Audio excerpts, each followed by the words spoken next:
Hey, it's Michelle Seeger with Riding the Big Wheel. And this week we are announcing the launch of what we call our short takes.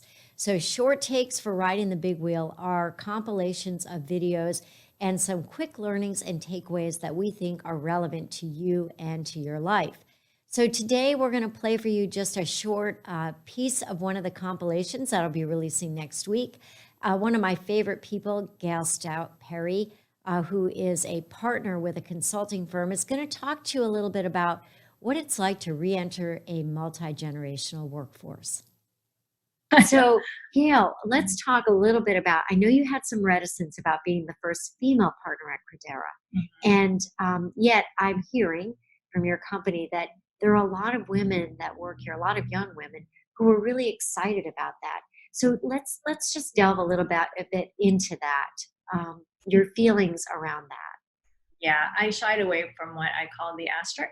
I didn't want first female to be in front of the label partner because none of my other partners have an adjective in front of their title.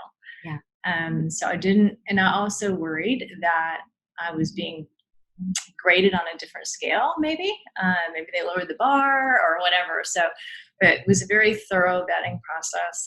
I did look at the rubric. I know they interviewed 200 people.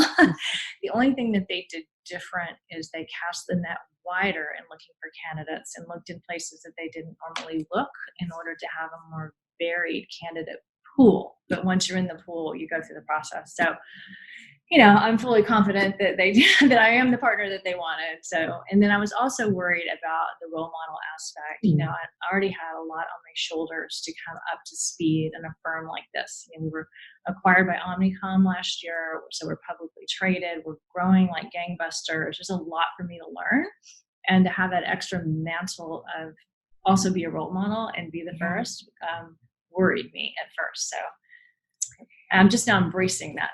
Yeah.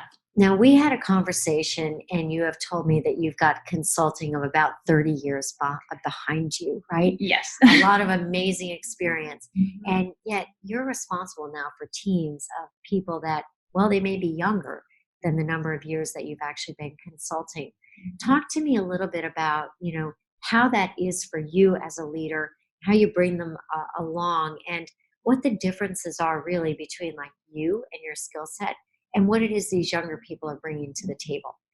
I am just amazed by the younger generation. They think faster. They figure out things faster. They make connections. I don't know how they figure out everything they figure out. And you can just throw a problem at them and say, here's where I want you to go. And they somehow figure out how to get there, and they'll find a shortcut while they're at it. And it's still great work. So I've learned to be just kind of give more broad direction. And I had worried for a while about, my age, like, okay, do I still have anything to add? Because they can pretty much Google anything they want, or they can figure things out. So what do I have to add? And I came to the realization that I have 30 years of experience. I have been working with businesses all over the world. I have seen, done, read, heard, talked to. I have things in my brain that they don't have that's experiential. And so while they can sometimes figure things out, they don't always understand the bigger picture, or they don't see a problem that's about to happen, or understand how things fit together. And I'm able to provide that guidance and teach them those things. When you're riding the big wheel, you're not alone.